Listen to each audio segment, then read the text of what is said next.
Every time one of my clients is able to do something they wouldn't have been able to do, I celebrate. But there are some clients that I celebrate extra hard for. Those are the clients who have given maybe 20 years of their life to the company, and they thought they had a future forever, and they feel betrayed and, just gut punched by a merger that left them the odd man out. Sometimes those people are so battered that they can't remember why they're great. Hey there, business enthusiasts. Welcome to the Chills Podcast, brought to you by All Weather Roof. Because just like a sturdy roof, our conversations are built to last. I'm your host, Brent Loberg, and we're about to dive into the world of business, family, and the moments that give us those exhilarating chills. Ever wonder what keeps successful people inspired? Well, get ready to find out as we chat with some fantastic all-weather customers, partners, vendors, and friends. We'll explore their triumphs, challenges, and maybe even some unexpected secrets. After all, business is not just about numbers. It's about the people behind them. So grab your metaphorical popcorn and join us on this journey. Get ready to be inspired, maybe even get a few chills of your own. This is the Chills Podcast. Let the goosebumps begin.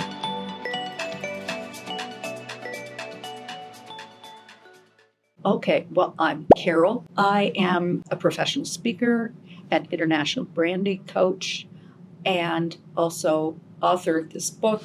It's an award-winning book. Okay. LinkedIn for the Savvy Executive. Promote your brand with authenticity, tact, and power in the second edition there. Okay. Yeah. How long has this been out?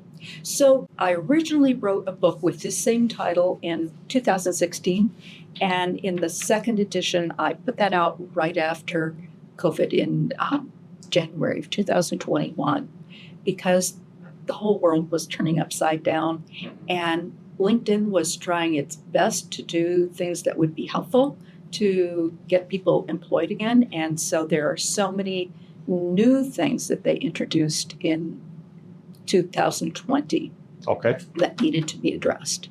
Okay. So this is the second edition. It's a second edition, and it really is pretty current to today. Okay. One of the things that they always are doing is twiddling, adding a little this and taking away a little that. Mm-hmm. But all the big strategies that they implemented in 2020 are still in place. Okay. Very cool. So we do a lot of brand work with the company, but it's probably been about 12 years now. Are you familiar with a guy by the name of Jeffrey Gitomer? Of course. Okay. We went through this whole personal branding course. So back in the day, and I was a distance runner. So my personal brand I came up with was the Roof Runner. Oh, fun. So the personal branding stuff is very dear to me, and it's yes. It's nice because it's helped to differentiate myself in the marketplace. Kind of gives you absolutely. That. So yeah, it's been really fun, and people enjoy it. And yeah, young salespeople coming up like to have fun making their own personal brand. So I love that. So yeah, it's been fun. Great. So tell me more about the book. So the book is more than just screenshots. Actually has no screenshots. Okay. Because being an LinkedIn expert for quite a while, I know that as soon as you put a book out with screenshots, it's obsolete because they change the interface all the time. Okay. So it really is a book that's based in personal brand, and it fits trying to help you translate your personal brand onto LinkedIn, whether we're talking about writing on your profile or expressing your thought leadership online. Okay. Or even how it would affect the way that you accept or don't accept people who are interested in connecting with you. Okay. And how did you get into this line of work? Oh, it's interesting. So I was in corporate product branding, and my area was marketing communications. So they really did have the product branded already before I got involved. But when you are working for a Fortune 500 company, you learn branding really well if you're in marketing communications. And I worked for over 20 years for a Fortune 500 company as a consultant. Okay. And it was a fabulous, fabulous run. I really enjoyed it. But when they had economic downturn They did what so many companies do, and that is outsource whole Sure. functions. And one of those whole functions was marketing communications. Okay. So in 2011, I lost my position because it had been 20 years since I worked for anybody else. And that was a real detriment to me because nobody knew who I was. Nobody knew what I could do. And I'm going, oh, I'm over that magic 50, 55 kind of thing where you might never work again. So I knew I needed to do something really remarkable. And I built my brand and my network through LinkedIn. Okay. And while I was doing that, I reached out to all my friends who hired me all those years and helped them with their profiles. And they were so impressed that they began to send me their friends to be my clients. Well, of course, I was looking for a real job. Yeah. Until I realized that the universe had made a Carol-sized door. And it was going to keep knocking until I walked through. Oh, I love it. So it was really great. So it just took off from there. Yes. Okay. And then in 2016, I realized, I can't help everybody one-on-one. I love helping people one-on-one. It's so powerful. But there's not enough of me to go around for all the people that need help. And so that was the year that I wrote my book the first time, the first edition. And I also joined the National Speakers Association. Okay. So that I provide that message on podcasts and conference stages. Sure. Yeah. I like the cover, by the way. It's simple, but yet it's kind of out there too, like kind of in your face. I love it. Yeah. I really like it too. The concept that I had was that it should evoke my brand because I am a marketing communications person. So this is a very special book. It is printed in red and black, which is distinctive and makes it very expensive print on really good paper. Sure. And it's bound with embossing, and it's got a dust jacket. It's got all the things that I wanted to have evoke my brand because I wanted to reach to those people who are the most senior because contrary to most people's thought, if you've been at the top of a company and you lose your position, your chances of getting back on your feet again are really non-existent unless you have a brand online on LinkedIn. Okay. And the other thing is that those people who I'd served all my life, not for my whole career, I've been working with top level professionals.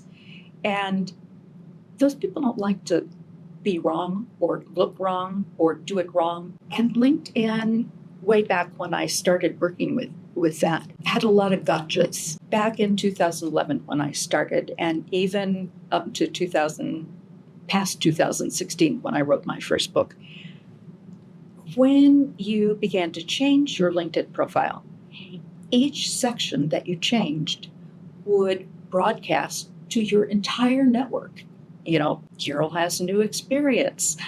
Carol has added this and that, And so you could have, on the same day, you could have 8 different broadcasts as you were changing your LinkedIn profile, unless you knew the trick, which was to turn that off. Okay.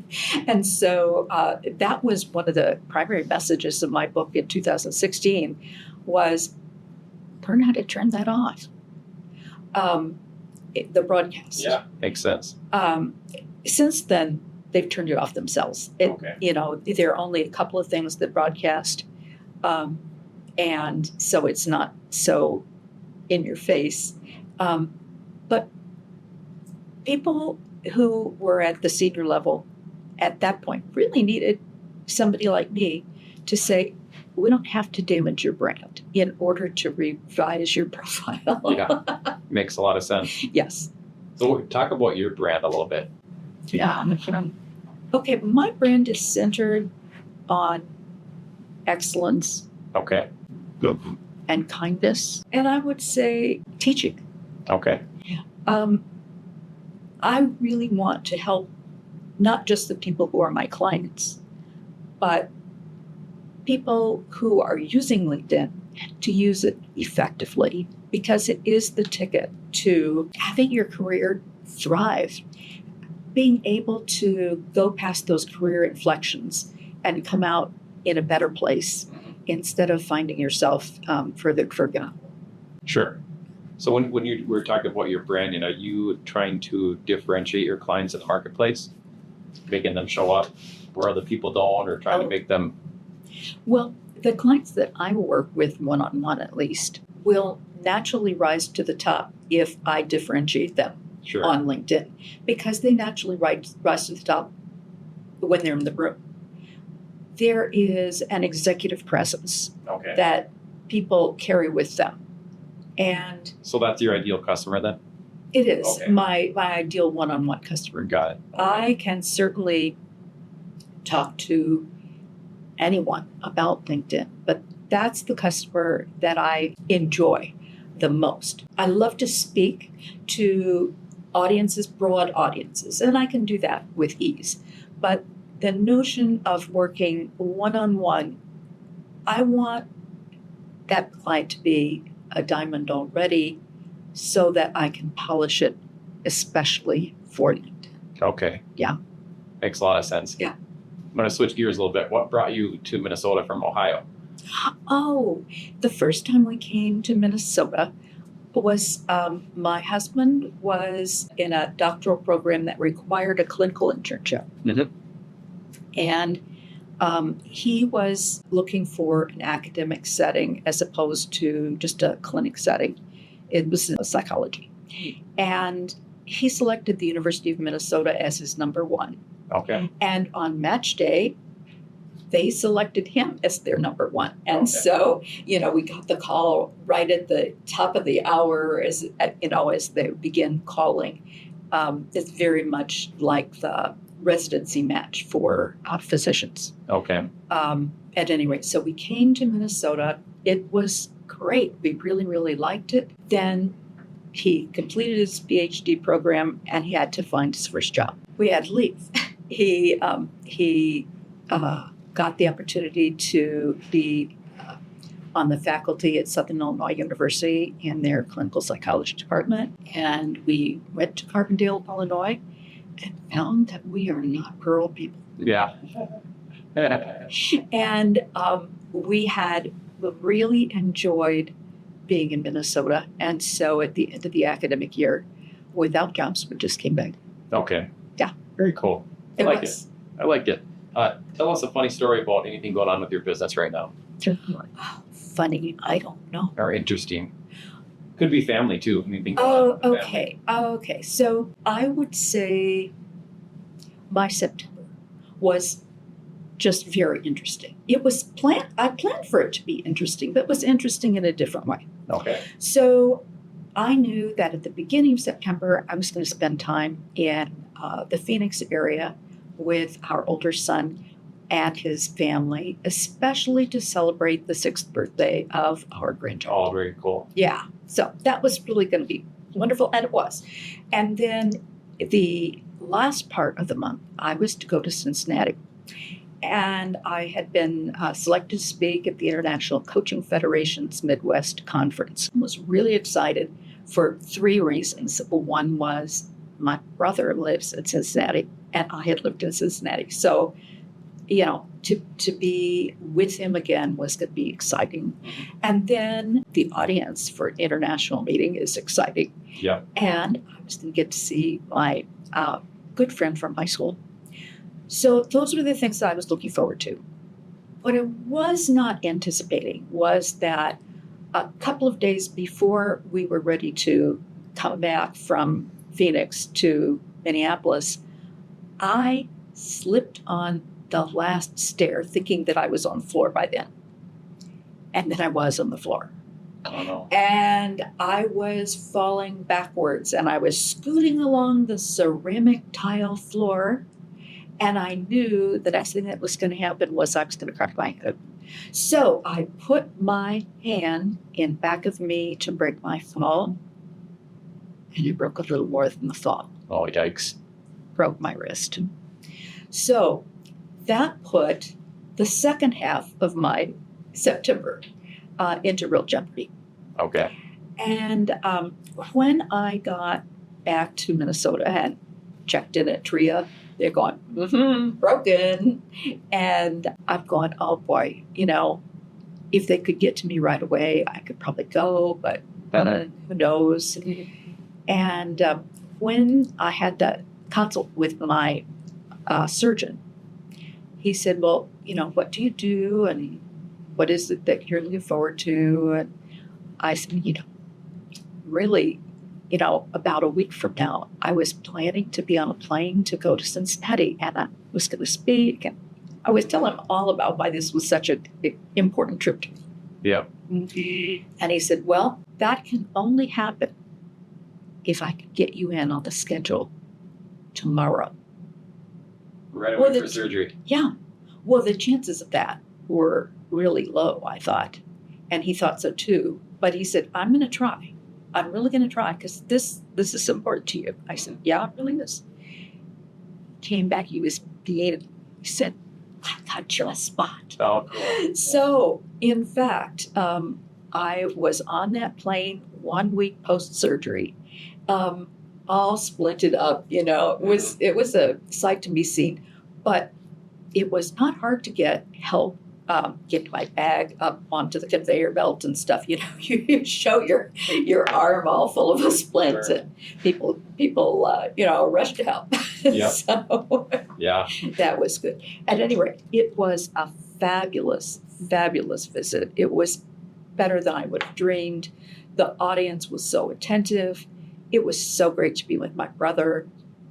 And I hadn't seen my high school friend for 40 years. 40 years? Yeah. Oh, wow. Very cool. So, yeah, it was really, really fun. Yeah, I like it. So moving in, so the name of the podcast is The Chills. We talk about those feel-good moments, kind of like what you're just talking about. Yeah. What makes the hair stand up on your neck and your arms in your business? Okay. Well, every time one of my clients is able to do something they wouldn't have been able to do without a great LinkedIn profile, I celebrate. But there are some clients that I celebrate extra hard for. Those are the clients who have given maybe 20 years of their life to the company, and they thought they had a future forever, and they feel betrayed and, just gut punched by a merger that left them the eye ran out. Sure. Or some other kind of thing. And sometimes those people are so battered that they can't remember why they're great. When I have a client like that who just can't express who they are and what their skills and their gifts and their accomplishments were, I dig. I look in their past performance evaluations. I look at their career history. I, glean everything that I can, because those people usually have those things, but they just can't articulate them anymore. They are so hurt. At any rate, I tell their story. I write their story for them. I tell it. They hear it. They understand it. They re-feel it.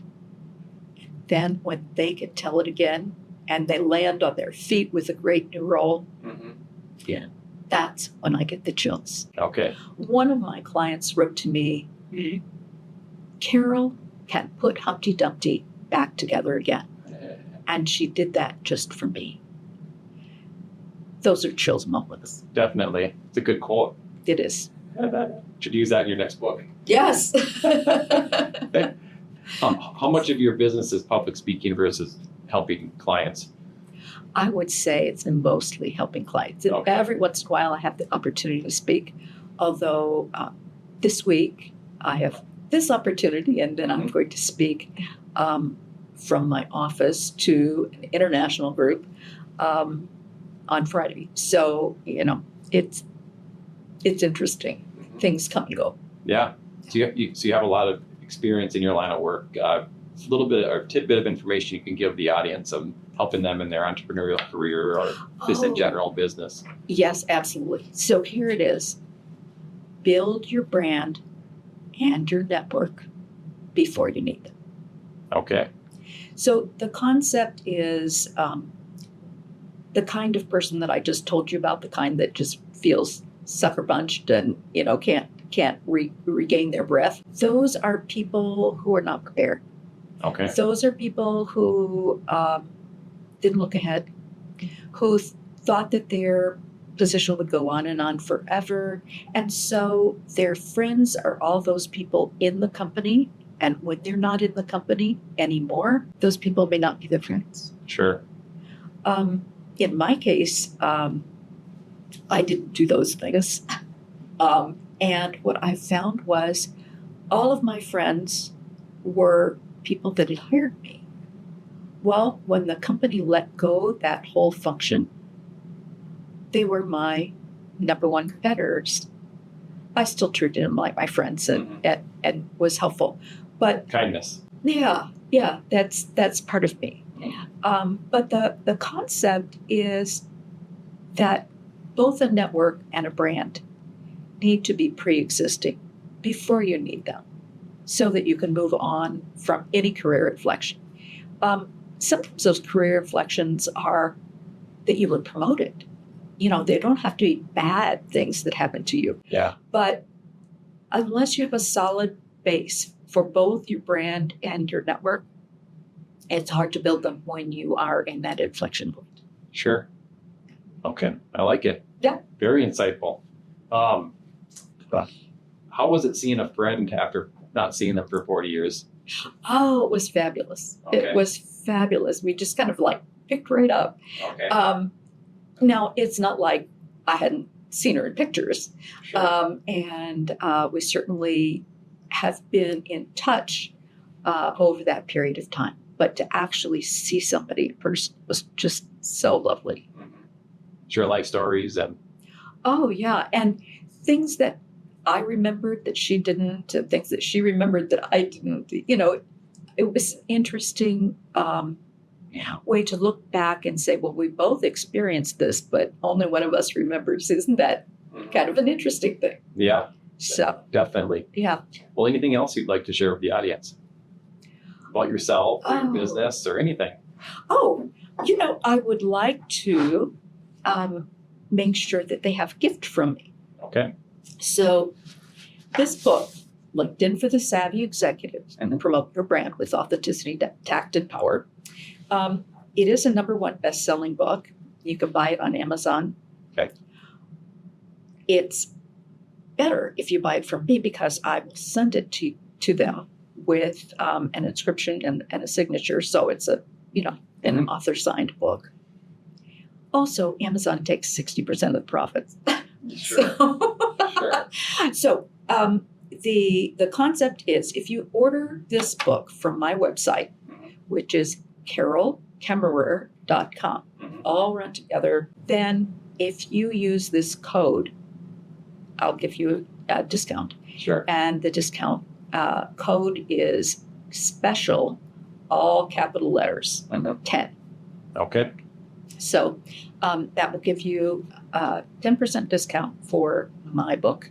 And it's a great book. People have called it the Executive's Bible. Okay. I like it. And that's my favorite part of my job is the branding, marketing. Because I'm in sales, but I love the branding and marketing piece. Oh, it's so much easier to sell when it's branded and marketed. You're building relationships and people have a track record with you and it Sure. makes it more fun. Yeah. It's not just Absolutely. kind of in your face closing business, Right. So I guess if you don't have anything else to share, thank you for coming on. It was really good to meet you. great idea to be getting together. I love this. Yeah.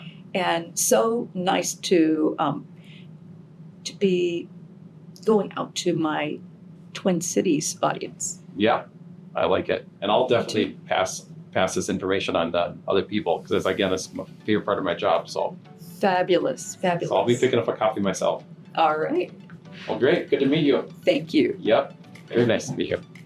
And that's a wrap, folks. A huge thank you to our incredible guests and, of course, All Weather Roof for making this podcast possible. If you enjoyed these conversations as much as we did, don't forget to hit subscribe and share the chills with your fellow business aficionados. Remember, it's not just about business, it's personal, and it's all about the people. Stay inspired, chase those dreams, and let the chills guide you. Till next time, this is Brent, signing off from the Chills Podcast. Catch you on the flip side.